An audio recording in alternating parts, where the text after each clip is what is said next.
strong, tough, bad-tempered, nasty, all that kind of thing, but I've never played somebody with a Maureen O'Hara was one of Hollywood's most powerful and fearless actresses, but not everyone got along with her. In fact, behind the glamour and classic films, there were a few strong personalities she simply could not tolerate. One name stands out more than the rest, a man she had intense clashes with, both on and off set. Their relationship was filled with tension, control issues, and heated moments that even turned physical at times. In this video, we break down why Maureen O'Hara couldn't stand him, what really happened between them, and the truth behind their explosive working relationship in Hollywood. John Ford. Maureen O'Hara and director John Ford had one of the most intense and complicated working relationships in classic Hollywood. On screen, they created magic together, especially in films like The Quiet Man. But behind the scenes, things were often very different.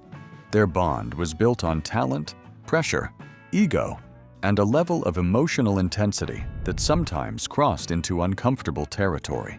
According to Maureen O'Hara's own accounts in her autobiography, *Tis Herself, and multiple film histories, Ford could be both inspiring and extremely difficult to work with. John Ford, one of Hollywood's most respected directors, is described as a brilliant but highly demanding personality. His biography and career overview show a man known for his strong vision and often harsh directing style. He didn't just direct actors, he controlled the atmosphere on set. For Maureen O'Hara, who was strong-willed and independent herself, this created constant friction. She was not someone who responded well to humiliation or emotional pressure, and Ford often pushed those limits during filming. Their relationship began when Ford cast O'Hara in How Green Was My Valley, 1941. From the beginning, he recognized her talent, but he also treated her in a way she later described as harsh and unpredictable. As noted in her biography, she admired his genius, but also spoke openly about the emotional strain he caused her during productions. Ford had a habit of testing actors, sometimes by insulting them or putting them under pressure to provoke a more emotional performance. Things became even more complicated during the making of The Quiet Man, 1952, which is often considered their most famous collaboration. On screen, the film feels warm, romantic, and deeply Irish. But behind the scenes, the atmosphere was reportedly much more tense. Ford would often isolate O'Hara emotionally on set, ignoring her or speaking to her in a cold, controlling way. This kind of behavior was part of his directing style. He believed emotional discomfort could bring out authenticity in performances, but it also created real tension between them. O'Hara later explained that Ford's behavior could be deeply humiliating at times. He was known for sudden mood changes, and his crew often had to adjust to his unpredictable nature. Despite this, she never denied his brilliance. In fact, she consistently credited him for shaping some of her most iconic performances. That is what makes their relationship so complex. It was not purely hatred or admiration, but a mix of both at the same time. What makes this dynamic even more interesting is that Ford clearly valued O'Hara as an actress. He repeatedly cast her in major roles and trusted her to carry emotionally demanding scenes. According to historical accounts of his film career, he had a pattern of working closely with a small group of trusted actors, and O'Hara became one of them. That level of repeated collaboration shows that, despite their clashes, there was strong professional respect. Over time, their relationship softened slightly, but it never became simple or easy. Even years later, O'Hara spoke about Ford with a mix of frustration and admiration. She understood that his methods were part of a different era in filmmaking, but she also made it clear that his treatment of her was emotionally difficult. Still, she never dismissed what they created together. In the end, the Maureen O'Hara-John Ford relationship stands as one of Hollywood's most fascinating creative partnerships. It was built on conflict, respect, pressure, and undeniable artistic chemistry. They didn't always like each other, but together they produced some of the most memorable films in cinema history. And that tension, in many ways, became part of the legacy they left behind. George H. Brown. Maureen O'Hara's first marriage to George H. Brown is often the least dramatic chapter in her personal life, but it still says a lot about how quickly her world changed when she entered Hollywood life. Unlike her later relationships, this one didn't involve long public conflict or bitter feuds. Instead, it was a very young marriage that quietly fell apart under pressure, distance, and the speed of her rising career. She married George H. Brown in 1939, when she was just about 18 or 19 years old.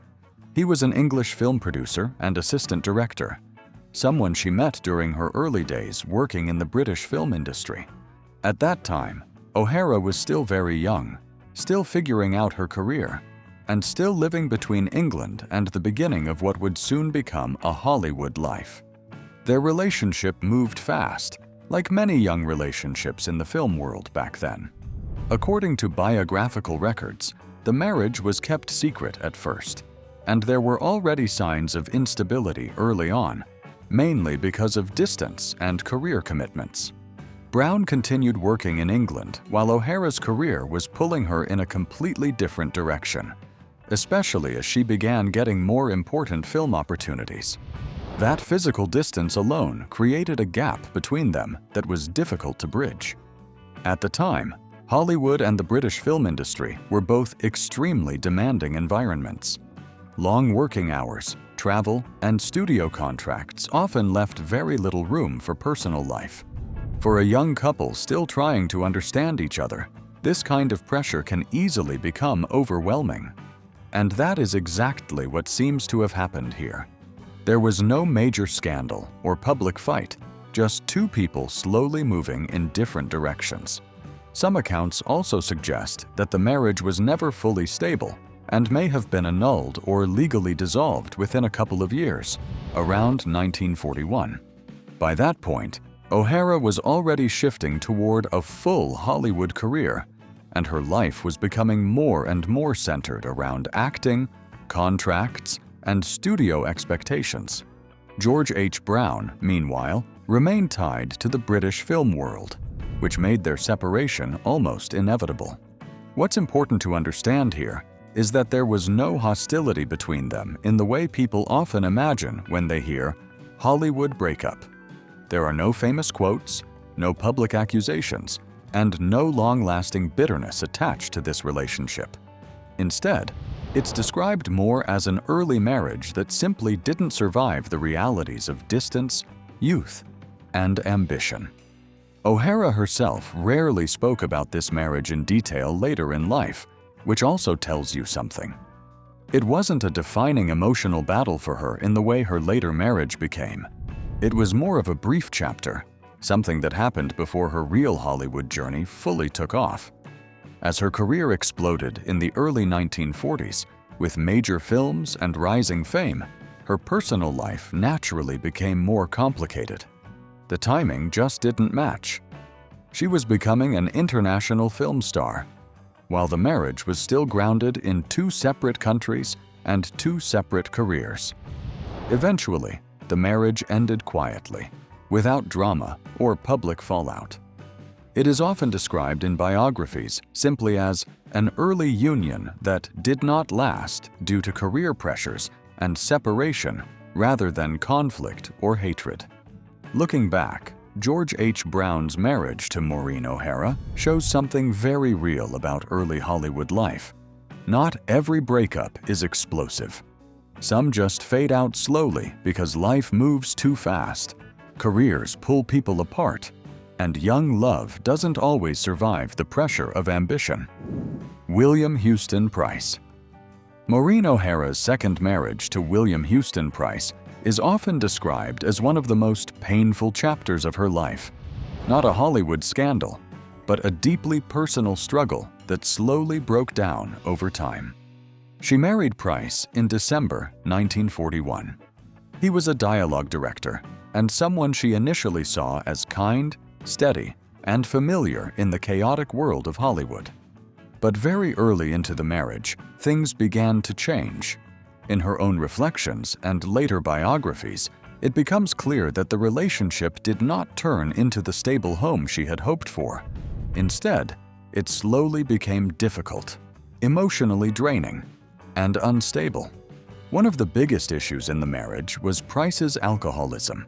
Almost immediately after their honeymoon, O'Hara realized that he was struggling with heavy drinking. Over time, this problem didn't just stay personal. It began affecting their home life, finances, and emotional stability. According to multiple biographies, the marriage became increasingly strained throughout the 1940s because of this ongoing issue. O'Hara herself later wrote in her autobiography that she felt like she had jumped from the frying pan into the fire when she married him, showing how quickly reality set in after the wedding. What seemed like a hopeful relationship at first slowly turned into something much more complicated. Over the years, the tension between them grew. Price's drinking reportedly made him unpredictable and difficult to live with, and O'Hara found herself carrying much of the emotional weight of the marriage. Like many women of her generation, she also felt trapped by expectations, especially because she was a Catholic, and divorce carried a strong stigma at the time.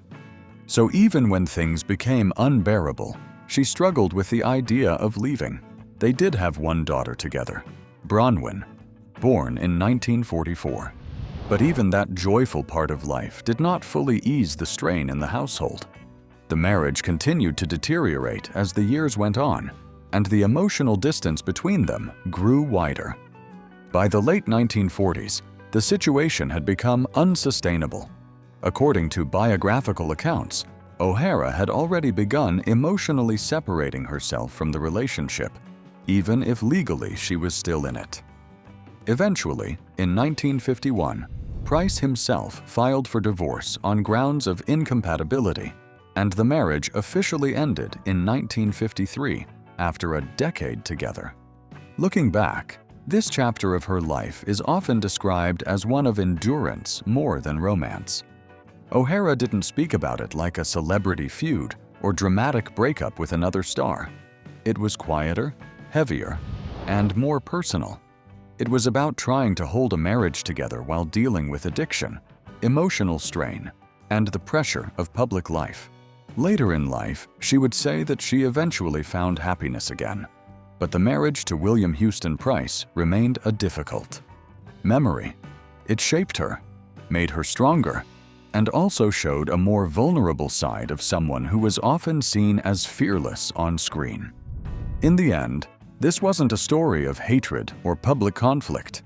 It was a story of love that slowly fell apart under pressure, and a woman trying to survive it the best way she could. Charles F. Blair Jr. Charles F. Blair Jr. was actually the most stable and long-lasting relationship in Maureen O'Hara's life, and very different from the troubled marriages and conflicts she experienced earlier. He was a former U.S. Navy pilot, aviation pioneer, and later a commercial airline executive. O'Hara met him years after her difficult marriages, at a time when she had already been through emotional ups and downs in her personal life. Their relationship developed later in her life, and this time, it wasn't about Hollywood pressure or constant conflict. It was about companionship, shared respect, and a very different kind of world. They got married in 1968, and unlike her earlier relationships, this one was grounded in stability. Blair was deeply involved in aviation, especially with Antilles Airboats, an airline he founded in the Caribbean. O'Hara often became involved in that world too, spending time in the Virgin Islands and supporting his work. According to biographical accounts, she genuinely admired his confidence, discipline, and adventurous spirit. This relationship stood out because it didn't carry the same emotional volatility as her earlier marriages. Instead of conflict, there was partnership. O'Hara herself often described Blair as someone who brought calm and happiness into her life after years of struggle. It was a period where she finally felt emotionally settled. However, their story did have a tragic ending. In 1978, Charles Blair died in a plane crash while flying a scheduled route for his airline in the Virgin Islands. His death was sudden and devastating for O'Hara. She later spoke about how deeply it affected her, as she lost not just a husband, but also a true life partner who had given her emotional stability after many difficult years. After his death, O'Hara stepped away from public life for a time and focused more on preserving his legacy and managing parts of his aviation business interests. She never remarried after him, which many biographers see as a sign of how important he was in her life compared to earlier relationships. In many ways, Charles Blair represents a completely different chapter in Maureen O'Hara's personal story. If her earlier marriages were marked by pressure, distance, and emotional strain, this one was built on maturity, understanding, and companionship. It wasn't a Hollywood relationship. It was a real-life partnership between two adults who had already lived full, complicated lives. Even though it ended in tragedy, this marriage is often remembered as the happiest and most peaceful part of her personal journey. Tyrone Power. Tyrone Power was one of those classic Hollywood stars who had this natural charm, strong screen presence, and a kind of effortless intensity that made him stand out in every film he did. When Maureen O'Hara worked with him, it wasn't just another pairing of actors. It was two powerful screen personalities coming together during Hollywood's golden era. Tyrone Power was already a major star by the late 1930s and 1940s. He was known for films like The Mark of Zorro, 1940, and Blood and Sand, 1941, where he often played romantic yet emotionally complex leading men. His career is well documented in film history as one of 20th Century Fox's biggest box office draws of that time. He had this mix of elegance and intensity that made audiences connect with him instantly. Maureen O'Hara, on the other hand, was rising as one of the strongest female stars in Hollywood. She was known for her fiery personality, her strong screen presence, and the way she could hold her own opposite major male leads. So when she was cast alongside Tyrone Power, it made perfect sense on screen. They matched each other's energy in a way that felt natural and powerful. Their most notable collaboration came in the film The Black Swan, 1942, a swashbuckling adventure film where Tyrone Power played a reformed pirate and O'Hara played the strong-willed female lead. The film became a major success and is still remembered as one of the standout Technicolor adventure films of that era. What made it special was not just the story, but the chemistry between the two leads. On screen, they created this balance. Power brought charm, confidence, and a sense of heroic romance, while O'Hara brought strength, dignity, and emotional depth. Together, they made the relationship in the film feel believable and engaging, which is why audiences connected with it so strongly. Behind the scenes, their working relationship was described as professional and smooth. Unlike some of O'Hara's more complicated collaborations, especially with directors like John Ford, her dynamic with Tyrone Power didn't carry public conflict or tension. Instead, it was more about mutual respect, as performers trying to deliver strong work in a very demanding studio system.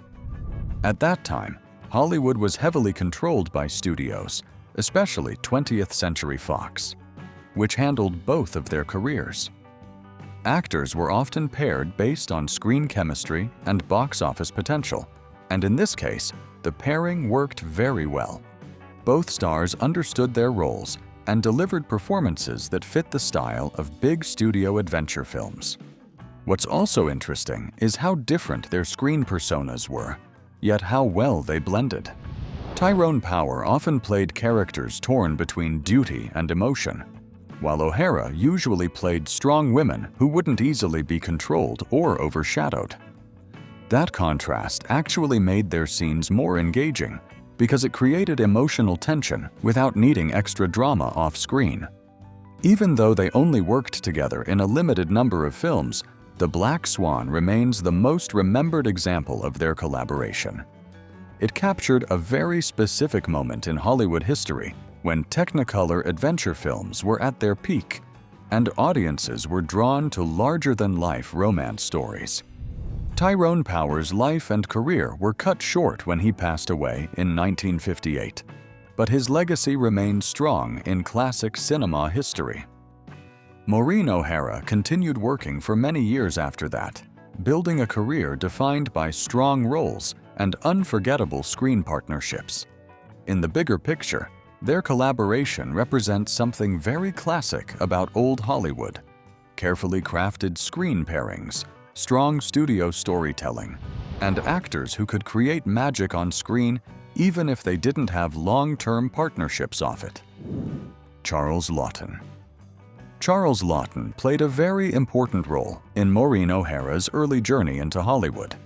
And unlike some of her later complicated relationships in the industry, this one is remembered as supportive, respectful, and career-defining in a positive way. When O'Hara was still very young and trying to find her place in the film industry, she was working in Britain and slowly building experience in small roles. At that time, Charles Laughton was already an established and highly respected actor. He was known for powerful performances in films like The Hunchback of Notre Dame and later Mutiny on the Bounty, and he had a strong influence in the industry because of his reputation and experience. What makes Laughton important in O'Hara's story is that he didn't just notice her talent, he actively helped open doors for her. During the production of Jamaica Inn, 1939, directed by Alfred Hitchcock, Laughton worked closely with O'Hara and played a major role in bringing her into a bigger spotlight. He was impressed by her screen presence, confidence, and natural acting ability, even at such a young age. According to film history accounts, Laughton and his wife, Elsa Lanchester, were involved in helping O'Hara transition from British cinema into Hollywood opportunities. They recognized that she had something special: a strong face, an expressive acting style, and a natural intensity that would work well in major productions. One of the key moments in her early career came when she was cast in The Hunchback of Notre Dame, 1939. In this film, Laughton played Quasimodo, and O'Hara played Esmeralda. This role became one of her first major Hollywood breakthroughs. Even though she was still new to large-scale productions, she held her own opposite an experienced actor like Laughton. The film itself became a major success and is still considered a classic of early Hollywood cinema. Working with Laughton at such an early stage gave O'Hara something very important: confidence. In an industry where young actresses were often controlled, overlooked, or not taken seriously, having someone like Laughton support her made a big difference. He treated her as a serious performer, not just a newcomer, and that helped her step into Hollywood with more confidence than many others in her position. Unlike some of her later experiences in the industry, especially with more controlling directors, her time with Laughton is not associated with conflict or tension. There are no reports of hostility or personal disputes between them. Instead, their relationship is generally described as professional and encouraging, with Laughton recognizing her potential and giving her meaningful opportunities. It's also important to understand the context of that era. Hollywood in the late 1930s was extremely competitive, especially for young actresses trying to move from small roles into major studio contracts. Having a respected actor advocate for you could change everything. In O'Hara's case, Laughton's support helped her step into roles that eventually led to her long and successful career. After The Hunchback of Notre Dame, O'Hara's career quickly expanded. She went on to work with major studios and became one of Hollywood's most recognizable leading actresses, especially in films like The Quiet Man and Miracle on 34th Street. But those later successes were built on early foundations, and Laughton's encouragement played a part in that beginning. Charles Laughton himself remains a major figure in film history, not just for his acting, but also for his influence in shaping performances and recognizing talent in others. His legacy includes both his own iconic roles and the impact he had on people he worked with, including Maureen O'Hara. In the bigger picture, their relationship shows a very different side of Hollywood compared to the more difficult stories in O'Hara's life. Instead of control or conflict, this was about mentorship, opportunity, and respect. It was one of those rare early industry relationships where a young actor was genuinely supported by an established star. So when people look back at Maureen O'Hara's journey, Charles Laughton stands out as one of the figures who helped her at the very beginning, quietly shaping the path that would eventually lead her to become one of Hollywood's most iconic leading ladies. Alfred Hitchcock. Alfred Hitchcock's Jamaica Inn is one of those films that often gets talked about in a very mixed way, especially when Maureen O'Hara's early career comes up. A lot of people try to frame it as a Hitchcock versus O'Hara conflict, but if you actually look at the history, there's no real evidence of a personal feud between them. What exists instead is a complicated production, a difficult working environment, and later criticism of the film itself, not of Hitchcock as a person in any direct or personal hate sense. First of all, Jamaica Inn, 1939, was directed by Alfred Hitchcock and was based on Daphne du Maurier's novel. It was also Hitchcock's last British film before he moved to Hollywood. The film starred Charles Laughton, who had a strong influence on the production, and Maureen O'Hara in one of her earliest major roles. From the beginning, this wasn't a smooth, simple production. Many film historians agree that Hitchcock did not have full creative control over the project, especially because Laughton was not just acting in it, but also involved in producing and shaping parts of the film. This is important because a lot of the tension people talk about from this film is not really about personal dislike. It was more about creative differences and control over the story. Hitchcock himself is often described as being dissatisfied with how the project turned out. Some accounts suggest he wasn't fully happy with the script or the restrictions he faced during production. So the frustration was more professional than personal. Now, when it comes to Maureen O'Hara, she was very young at the time and still building her career. Jamaica Inn was one of her first big steps into international cinema, and she later went on to become a major Hollywood star.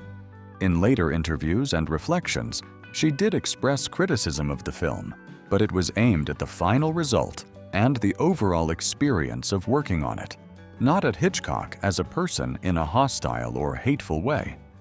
In fact, O'Hara's comments over the years are usually framed in a very practical tone. She often spoke about how difficult the film was in general, how chaotic the production felt, and how she was still learning her craft at the time. But that's very different from saying she had a personal feud with Hitchcock. There is no strong historical record showing a long-term conflict or emotional breakdown between them.